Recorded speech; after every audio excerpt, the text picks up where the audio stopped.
নমস্কাৰ মই এপলিনা টাইমিলৈ স্বাগতম জনাইছো আৰু এই মুহূৰ্তত আন এটা বিগ ব্ৰেকিং লৈ আহিছো ফাষ্ট ট্ৰেক আদালতক লৈ এইকেইদিন ৰাজ্যত এটা ৰাজনীতি চলিছে জুবিন গাৰ্গৰ ঘটনাক লৈ আদালতত বিচাৰ চলি আছে কিন্তু তেনে অৱস্থাত একাংশই ফাষ্ট ট্ৰেক আদালত দাবী কৰি ৰাজ্যত এক প্ৰকাৰ ৰাজনীতিৰ সৃষ্টি কৰিবলৈ চেষ্টা কৰিছে কিন্তু মুখ্যমন্ত্ৰী ডক্টৰ হিমন্ত বিশ্ব শৰ্মাই আজি এটা ডাঙৰ মন্তব্য কৰিছে যে 26 ফেব্ৰুৱাৰীত ৰাজ্য চৰকাৰ কেবিনেট বৈঠক অনুষ্ঠিত হ'ব আৰু সেই দিনটোতে যদি ৰাইজে বিচাৰে ফাষ্ট ট্ৰেক আদালত গঠন কৰাৰ নিৰ্দেশ দিব মুখ্যমন্ত্ৰী ডক্টৰ হিমন্ত বিশ্ব শৰ্মাই কিন্তু সকলো কথা এতিয়া ৰাইজে ভাবিব লাগিব কাৰণ আটাইকেইটা অভিযুক্তৰ জামিন নাকচ কৰিছে বৰ্তমানৰ ন্যায়াধীশে গতিকে সেইজন ন্যায়াধীশৰ অধীনত থাকিব লাগে নে কেছটো নে অন্য ন্যায়াধীশৰ হাতলৈ দিব লাগে লৈছে মুহূৰ্তত টাইম এইট বিগ ব্ৰেকিং মুখ্যমন্ত্ৰী ডক্টৰ হিমন্ত বিশ্ব শৰ্মাই ফাষ্ট ট্ৰেক আদালতত লৈ কৰিছে এটা গুৰুত্বপূৰ্ণ মন্তব্য 26 ফেব্ৰুৱাৰীত জুবিন গাৰ্গৰ ঘটনাৰ গোচৰক লৈ কেবিনেটত লোৱা হ'ব সিদ্ধান্ত যদি ৰাইজে বিচাৰে মই ফাষ্ট ট্ৰেক আদালত গঠন কৰাৰ নিৰ্দেশ দিম এয়া মুখ্যমন্ত্ৰী ডক্টৰ হিমন্ত বিশ্ব শৰ্মাৰ মন্তব্য যদি ৰাইজে বিচাৰে এই সিদ্ধান্ত গ্ৰহণ কৰা হ'ব 26 ফেব্ৰুৱাৰীত যেটো ৰাজ্য চৰকাৰ কেবিনেট বৈঠক আটাইকেইটা অভিযুক্তৰ জামিন নাকচ কৰিছে বৰ্তমানৰ ন্যায়াধীশে গতিকে এনে ন্যায়াধীশৰ পৰা গোচৰটো আনৰ হাতলৈ লৈ যোৱাৰ চেষ্টা কৰিছে দুজনে বাধ্য হৈ জামিন আবেদন পৰ্যন্ত প্ৰত্যাহাৰ কৰিছে এনে ন্যায়াধীশৰ পৰা কেছটো আঁতৰোৱাৰ ষড়যন্ত্ৰ চলাইছে ৰাজ্যত একাংশই গতিকে ৰাইজে এতিয়া ভাবিব লাগিব এনে ন্যায়াধীশৰ ওচৰত থাকিব লাগে নে বেলেগৰ হাতলৈ যাব লাগে গোচৰটো সেই কথা এতিয়া ৰাইজে ভাবক জুবিন গাৰ্গৰ বিচাৰ সন্দৰ্ভত ফাষ্ট ট্ৰেক আদালতক লৈ মুখ্যমন্ত্ৰী ডক্টৰ হিমন্ত বিশ্ব শৰ্মাৰ এয়া ডাঙৰ মন্তব্য 26 ফেব্ৰুৱাৰীত জুবিন গাৰ্গৰ ঘটনাৰ গোচৰক লৈ যেটো কেবিনেটত সিদ্ধান্ত লোৱা হ'ব আৰু সেই দিনটোতে যদি ৰাইজে বিচাৰে তেনেহলে মুখ্যমন্ত্ৰী ডক্টৰ হিমন্ত বিশ্ব শৰ্মাই জুবিন গাৰ্গৰ বিচাৰ সন্দৰ্ভত ফাষ্ট ট্ৰেক আদালত যদি ৰাইজে বিচাৰে তেনেহলে দিবলৈ সাজু আছে মুখ্যমন্ত্ৰী ডক্টৰ হিমন্ত বিশ্ব শৰ্মাই আজি পুনৰ এটা ডাঙৰ মন্তব্য কৰিছে আজিৰ দিনটো পৰ্যন্ত যেটো অসমীয়াই জুবিন গাৰ্গৰ ন্যায় বিচাৰি কান্দিছে আৰু জুবিন গাৰ্গৰ ন্যায় বিচাৰি একাংশই ফাষ্ট ট্ৰেক আদালতৰ দাবী উত্থাপন কৰিছে কিন্তু বৰ্তমানৰ ন্যায়াধীশজনে যেটো বলিষ্ঠ পদক্ষেপেৰে ব্যৱস্থা গ্ৰহণ কৰিছে সমগ্ৰ ঘটনাটোক লৈ কাৰণ বৰ্তমানলৈকে 5 অভিযুক্তই এটাও জামিন পাবলৈ সক্ষম হোৱা নাই জামিন আবেদন নাকচ কৰিছে ন্যায়াধীশ গৰাকীয়ে এগৰাকী মহিলা হিচাপেও কোনো কাৰণত ৰেহাই দিয়া নাই ন্যায়াধীশে অমৃতপ্ৰভা মহন্তক গতিকে ইমানেই কঠোৰভাৱে চোৱা হৈছে কেছটো ইমানেই গভীৰভাৱে চোৱা হৈছে কিন্তু তেনে অৱস্থাত একাংশই ৰাজনীতিক লৈ ৰাজনীতিৰ সুবিধা লৈ কি কৰিব বিচাৰিছে গোচৰটো আন ন্যায়াধীশৰ হাতলৈ বেলেগ ন্যায়াধীশৰ হাতলৈ হস্তান্তৰ কৰাৰ ষড়যন্ত্ৰ কৰিবলৈ চেষ্টা কৰি আহিছে যদি বিচাৰে ৰাইজে তেনেহলে ফাষ্ট ট্ৰেক আদালত গঠন কৰা হ'ব 26 ফেব্ৰুৱাৰীত যেটো ৰাজ্য চৰকাৰ কেবিনেট বৈঠক হ'ব গতিকে 26 ফেব্ৰুৱাৰীত ৰাজ্য চৰকাৰ কেবিনেট বৈঠকত এই সন্দৰ্ভত এটা গুৰুত্বপূৰ্ণ সিদ্ধান্ত গ্ৰহণ কৰা হ'ব আটাইকেইটা অভিযুক্তৰ জামিন নাকচ কৰা ন্যায়াধীশৰ হাতৰ পৰা অপচেষ্টা কৰি ষড়যন্ত্ৰ কৰি একাংশই গোচৰটো আঁতৰাব বিচাৰিছে গতিকে যদি ৰাইজে বিচাৰে কিন্তু সেয়াও কৰিবলৈ সাজু আছে ৰাজ্য চৰকাৰ মুখ্যমন্ত্ৰী ডক্টৰ হিমন্ত বিশ্ব শৰ্মা আজিৰ দিনটোত এই কথা স্পষ্ট কৰিছে মুখ্যমন্ত্ৰীগৰাকীয়ে কৈছে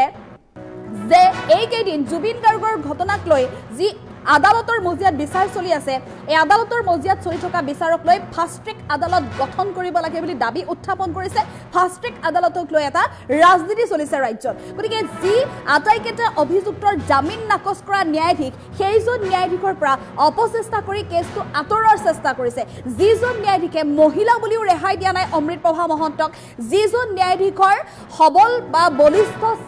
বলিষ্ঠ পদক্ষেপৰ বাবে বলিষ্ঠ যুক্তিৰ বাবে এতিয়া দুই অভিযুক্তই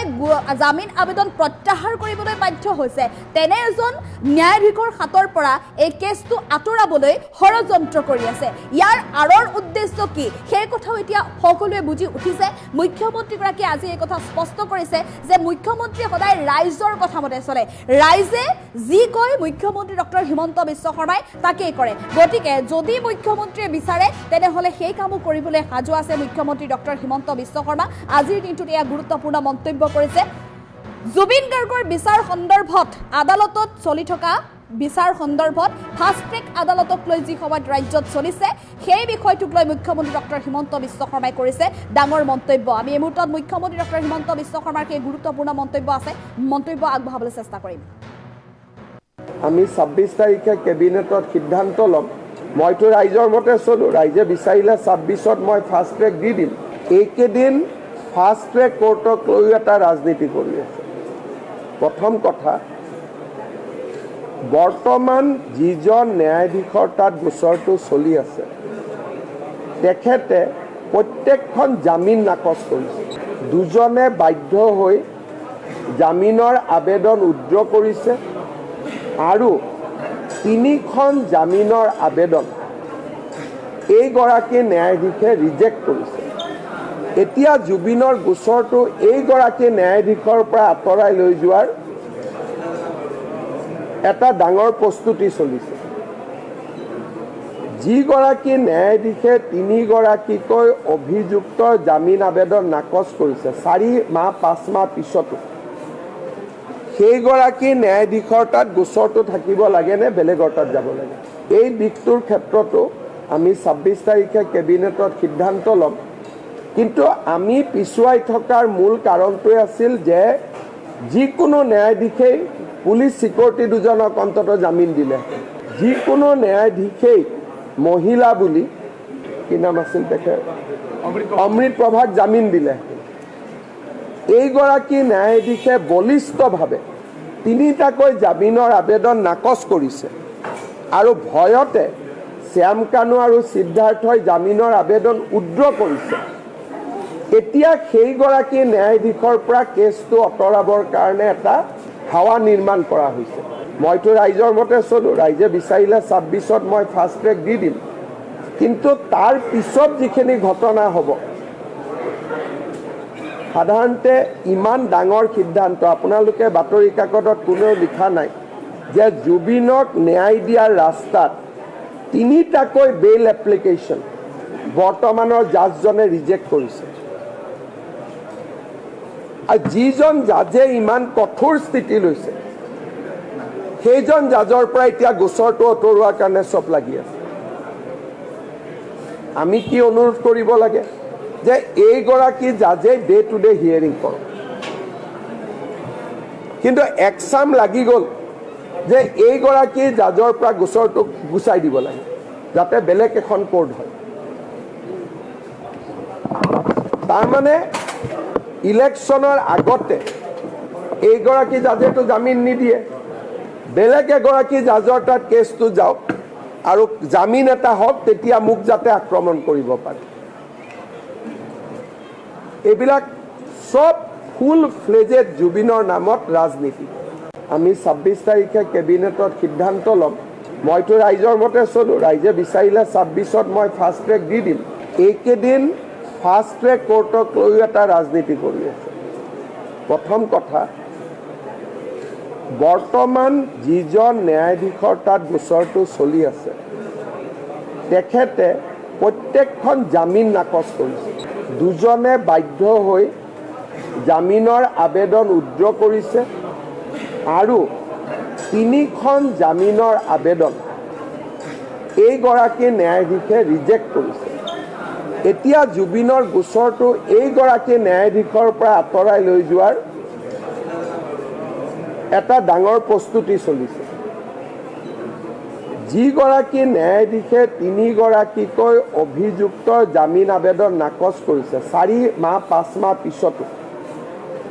সেইগৰাকী ন্যায়াধীশৰ তাত গোচৰটো থাকিব লাগে নে বেলেগৰ তাত যাব লাগে? এই দিশটোৰ ক্ষেত্ৰতো আমি 26 তাৰিখে কেবিনেটত সিদ্ধান্ত ল'ম। কিন্তু আমি পিছুৱাই থকাৰ মূল কাৰণটোৱে আছিল যে যিকোনো ন্যায়াধীশেই পুলিচ চিকিউৰিটি দুজনক অন্ততঃ জামিন দিলে, যিকোনো ন্যায়াধীশেই মহিলা বুলি কি নাম আছিল তেখেত অমৃত প্ৰভাক জামিন দিলে। এইগৰাকী ন্যায়াধীশে বলিষ্ঠভাৱে 3টাকৈ জামিনৰ আবেদন নাকচ কৰিছে আৰু ভয়তে শ্যাম কানু আৰু সিদ্ধাৰ্থই জামিনৰ আবেদন উইথড্ৰ কৰিছে। এতিয়া সেইগৰাকী ন্যায়াধীশৰ পৰা কেছটো আঁতৰাবৰ কাৰণে এটা হাৱা নিৰ্মাণ কৰা হৈছে। মইতো ৰাইজৰ মতে চলোঁ, ৰাইজে বিচাৰিলে 26ত মই ফাষ্ট ট্ৰেক দি দিম। কিন্তু তাৰ পিছত যিখিনি ঘটনা হ'ব, সাধাৰণতে ইমান ডাঙৰ সিদ্ধান্ত আপোনালোকে বাতৰি